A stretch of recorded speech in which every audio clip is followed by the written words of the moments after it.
Shoes, जूते, इनका जो इन्वेंशन था ना वो मानते हैं कि 40,000 साल पहले हुआ था। तब से लेके अब तक स्ट्रक्चर सेम है बट उसका मटेरियल, उसकी स्टाइल्स इवॉल्व होती गई। आज हम मेट्रो शूज़ के बारे में बात करने वाले हैं। मेट्रो शूज़ इंडिया के अंदर 550 से ज़्यादा स्टोर्स ओन करता है। लास्ट क्वार्टर में कंपनी ने 100 करोड़ का प्रॉफिट किया था। इनकी बिजनेस स्ट्रेटेजीज और बिजनेस मॉडल के बारे में डिस्कस करेंगे। मेरा नाम है ऋषिकेश टोमरे, आप देख रहे हैं वास्टर्न एंटरप्रेन्योरशिप।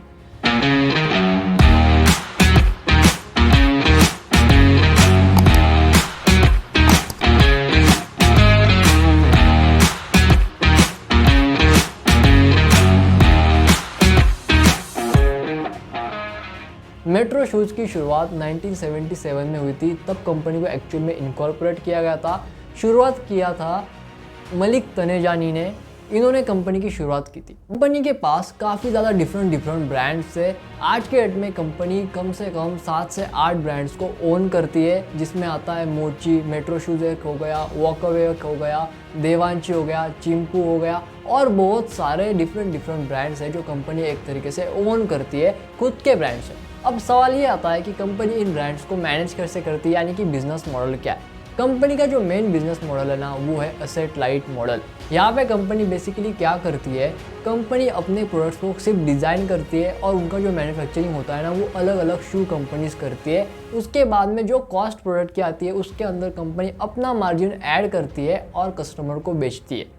इनके जो मेट्रो शू ऑर्गेनाइजेशन है वहाँ पे कंपनी क्या करती है, जो डिस्ट्रीब्यूटर्स बड़े ब्रांड्स होते हैं ना उनसे डायरेक्ट परचेसिंग करती है और उसके बाद में अपने शूज़ के अंदर, अपने शू स्टोर्स के अंदर उन्हें लगाती है ताकि कस्टमर जो है ना वो वहाँ पे आए और उन शूज़ को एक तरह से खरीद ले।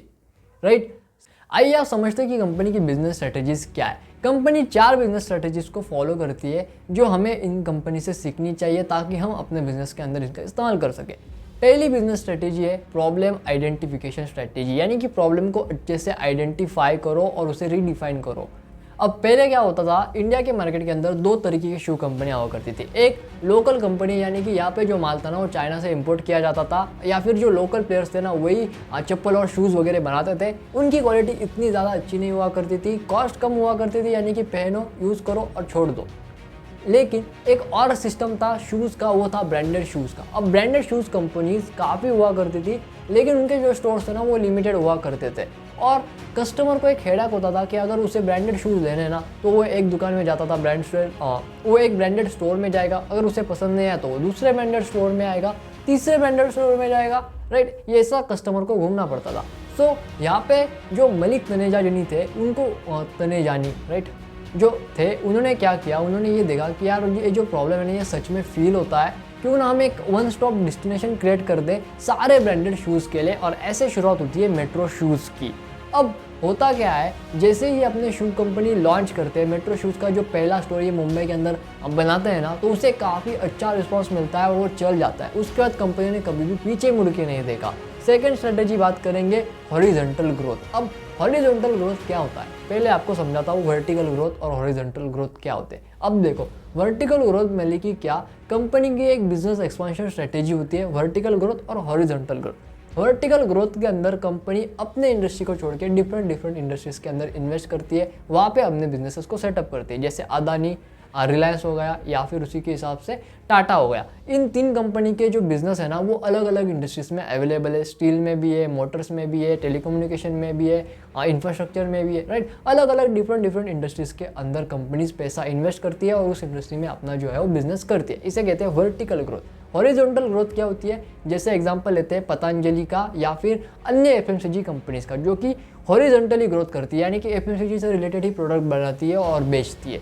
राइट, जैसे अगर कोई कंपनी है वो स्मार्टफोन बनाती थी, अब वो कंपनी क्या करेगी, अगर उसे हॉरिजॉन्टल ग्रोथ करना है तो वो कंपनी जो है वो स्मार्टफोन से रिलेटेड प्रोडक्ट और बनाना स्टार्ट करेगी। हो सकता है उसकी बैटरी बनाए, डिस्प्ले बनाए, उसके कंपोनेंट्स बनाए, या फिर टैबलेट बनाए, और चीज़ बनाए। राइट, ये होता है हॉरिजॉन्टल ग्रोथ। मोची या फिर हम मेट्रो शूज़ की अगर बात करें तो ये यही करता है। मेट्रो शूज़ ने अपना खुद का एक्सक्लूसिव ब्रांड लॉन्च किया 2000 में, जिसका नाम था मोची। कंपनी 2000 के समय में काफ़ी पीक पर हुआ करती थी, कंपनी अच्छी खासी मार्केट वैल्यू हुआ करती थी, जिसके वजह से लोग कंपनी को जानते थे। सो इन्होंने डिसाइड किया कि हम अपना खुद का ब्रांड लॉन्च करते हैं और इन्होंने लॉन्च किया मोची को। अब मोची जो होता ना वो एक वन स्टॉप सोल्यूशन था सारे स्टाइलिश और ब्रांडेड शूज़ के लिए, यानी कि जो अपने मेट्रो की तरफ से आते थे।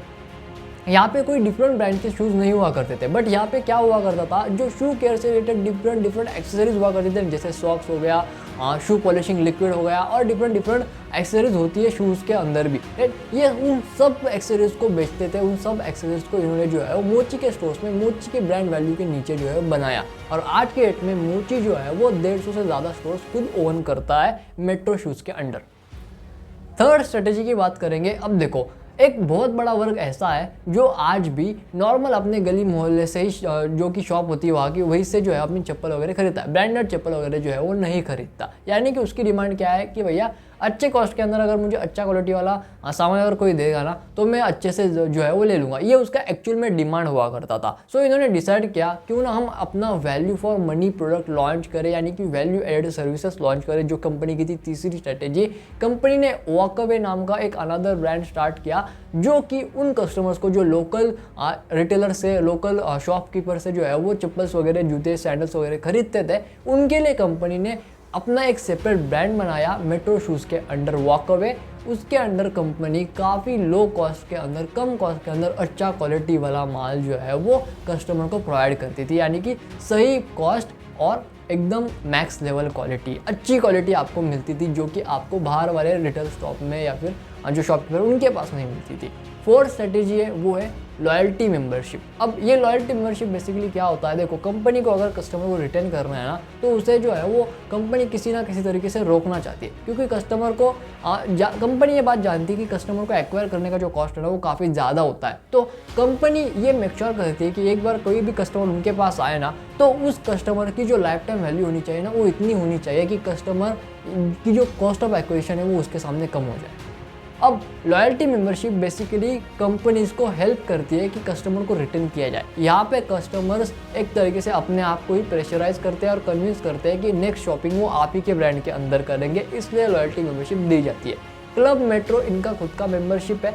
होता क्या है, आप जब भी मेट्रो के शूज़ के अंदर जाते हो, मेट्रो शूज़ के जो स्टोर्स होते हैं वहाँ पे जाते हो और परचेस करते हो ना, और वहाँ पे आप अगर डिटेल्स देते हो तो आप डायरेक्टली एक तरीके से सही डिटेल्स देते हो ना तो आप डायरेक्टली एक तरीके से इनके क्लब मेंबर एक तरीके से बन जाते हो। उसके अंदर होता क्या है, उसके अंदर कंपनी आपको जो भी आपने परचेस किया ना उसका जो बिल अमाउंट होता है ना उसका 4% आपको मेट्रो पॉइंट्स देती है। अब ये 1 पॉइंट 1 रुपये के बराबर होता है, यानी कि अगर आपने 4000 की शॉपिंग की तो आपको 160 रुपये का एक तरीके से पॉइंट्स मिलेगा, और नेक्स्ट टाइम अगर आपको शॉपिंग करनी है तो वो 160 रुपये वहाँ से माइनस हो जाएगा, आप उसे रिडीम कर सकते हो। और ये सोच सकते हो एक तरीके से कि अगर यार मेरे पास अभी 160 रुपये का कैशबैक तो पड़ा हुआ है मेट्रो के क्लब मेट्रो पॉइंट्स के अंदर, तो क्यों ना मैं मेट्रो से ही शॉपिंग करता हूँ, मेट्रो से ही करता हूँ, पॉइंट्स भी मिलेगा प्लस मेरा पैसा भी बचेगा, और आप ऐसे करके मेट्रो से ही शॉपिंग करते हो।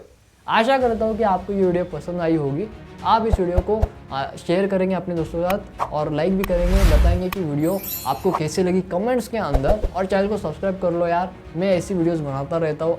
आज के वीडियो में बस इतना ही, मैं मिलता हूँ आपसे नेक्स्ट वीडियो में, तब तक के लिए जय हिंद, वंदे मातरम।